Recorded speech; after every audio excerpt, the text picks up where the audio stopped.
Denise Cope, president of Affordable Degrees Abroad, and I recently sat down and hosted a webinar on strategies European universities can use to increase American student enrollment. It sounds straightforward, but the reality is much more complex. In this first part of our series, we look at how the U.S. student market is changing and what's driving enrollment decisions and how institutions can respond with greater clarity and precision. We hope you find it useful.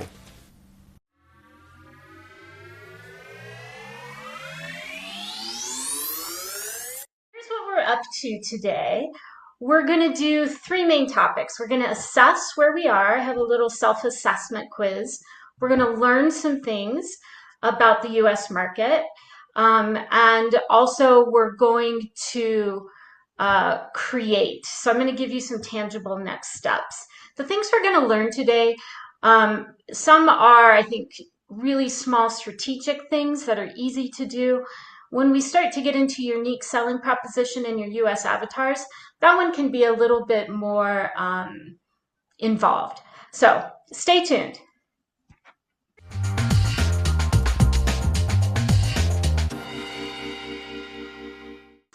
Just really quick, my name is Denise Cope. I'm president of Affordable Degrees Abroad, and I'm US based, live in Denver, 20 plus years in higher education and international settings, in particular international ed.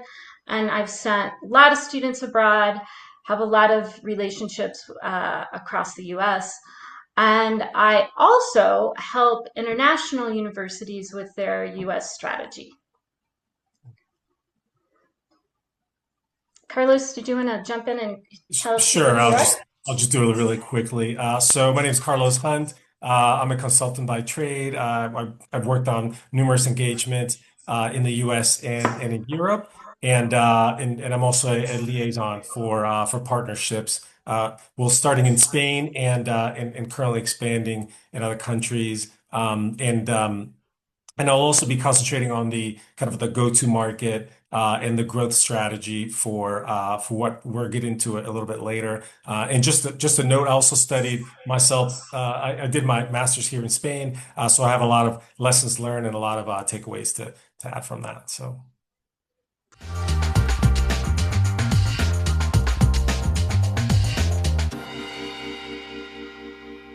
why invest now in U.S. strategy? I think there are some key things that are happening. For the last many years, U.S. Sticker prices have doubled. Now this is actually I have a whole webinar just on this. It's fascinating how U.S. Education is priced. The thing I just want you to walk away with right now, you've all heard it's expensive. It's not really the full story, it is, but really the thing I want you to walk away with is we have a non-transparent system as it relates to what things cost. So students have absolutely no idea when they apply. And that also sort of goes for entry requirements. So that's one big thing, I think, that is why you should invest. Obviously, we're experiencing a lot of political and cultural tension at the moment. And I hear from a number of students and families that they're looking for safety. This not only is all the Trump crazy, but it's also around things like gun violence, as well as with LGBTQ laws and just feeling safe. So I hear from a number of students on those particular topics. Finally, this is a more positive reason why to invest in U.S. strategy. I think for a long time, the U.S. was sort of myopic. Like we didn't know like, oh, we can do this. And now I see a lot more people that are my age that have young student or have students, that they're a lot more familiar and realize that this is a viable option. So people are more globally minded now. I'm going to just give you quickly some statistics without overwhelming you. This came from Project Atlas. Project Atlas basically collects data. It's US based in Washington, D.C. They collect data around the world. So there's a lot on here. The thing I want you to pay attention to is since 2019, this is 2019 to 2024, there's a 42% increase in students doing a full degree abroad. And so that's an important number. This is pre-Trump crazy. And so, and this sort of breaks it down for you so you can see how globally Europe and UK and Europe. Now, I will say Ireland's data is not in here, so we know this number is bigger.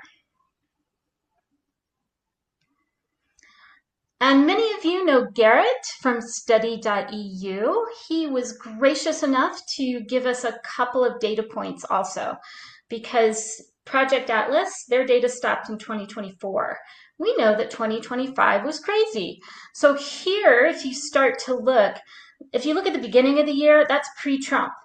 And then you start to see these big increases, right? Here, here, here, here. And as you can see, I've correlated it to different key points, I think, that were going on in the US.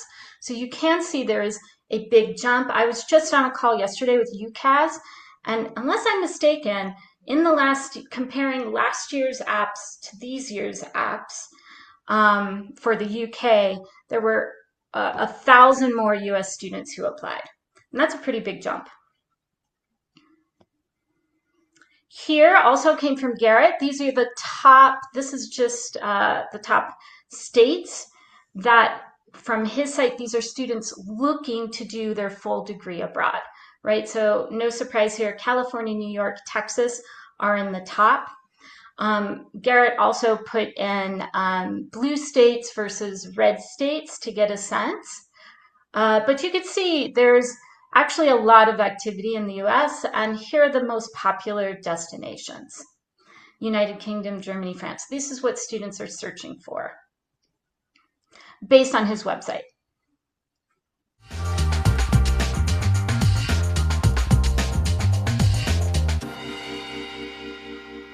All right, so now we're gonna have a lot of fun here. So I would like you to get out a piece of paper or just some way to record your scores. I'm going to give you 9 questions. And what I would like you to do is first thought, best thought. I realize you might not know exactly the right number. Don't worry about it. First thought, best thought. 0 is nothing, not at all. 3, you're like, yeah, we're doing an okay job. 5 is, yes, we rock it. So write your scores down for each of these 9 questions, and then we'll add them up to sort of have a general sense of where you are. All right, number 1, do you have a US landing page that speaks to US students in US lingo? Wat? Ja, kijk in de S-kaart. Ik weet niet, schat, of neem een fruitje.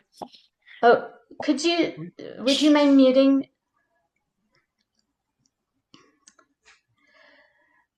The second one, do you have a plan for learning differences? And are you also using US lingo? So just see where you fall in here. US lingo for this would be 504 or IEP. Do you have a dedicated US comm stream for students? And then you get 2 extra bonus points if you also have one for parents, because parents are involved, particularly at the undergrad.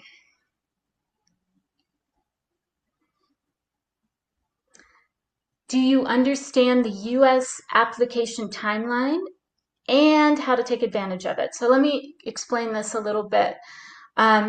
US application timeline, there's early action, so that happens around October.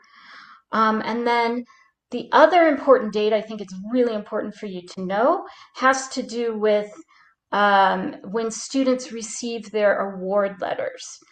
And are you aware when that happens and how to take advantage of it? Because usually what happens is students don't get the awards they want, and then they're scrambling.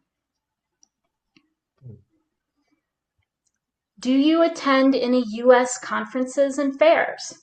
1 point for each, you get up to 5. So a few of these, I'll just throw them out. There's, of course, NACAC, IECA, HECA, and then RMAC, so Rocky Mountain ACAC. So those are just a few. And then there's a lot of fairs. All of these, like NACAC has a lot of fairs. So are you, or it doesn't have to be you personally, but anybody on your team doing this? Have you identified your US avatars and the best place to find them? So let me explain what this is. I'm using the fancy word called avatar. This really means your ideal student profile or profiles. Do you know who your ideal US student is? And therefore, if you know who they are, where would you find them? So first thought, best thought, don't worry about it. Do you have relationships with the right high schools? This would be for undergrad, and universities for masters. Do you have relationships with IECs? All right, if you don't know what this is, IEC stands for Independent Educational Consultant. And in the US, we do not really have an agent system. In fact, the word agent is somewhat a dirty word. And so instead, there is a system called International Education Consultants. And these can be rainmakers for you. And are your Google ads or other promotions aligned with your US student avatars? All right, so do your math just to see where you are. Here's the little scorecard I made. And just sort of see where you are, and pop it in the chat too. I think it'll be helpful just to get a sense where we are, because I think it can be important to have a sense who's in the room. So if you're a beginner, 0 to 19, no worries. We're just going to start where you are and grow. If you're intermediate, it means, excuse me, you've got some fruit. You're bearing some fruit. Some pieces are in place, but you're going to need some more targeted strategy to grow. And 34 to 45, you're a rock star. Really, then you're looking at precision tweaks. Thanks for watching. In the next part of our series, we'll take a closer look at how these strategies are put into practice across marketing, admissions, and internal alignment to build sustainable US enrollment. If you'd like to follow for the full series, please hit subscribe so you don't miss any of the upcoming episodes. Thank you.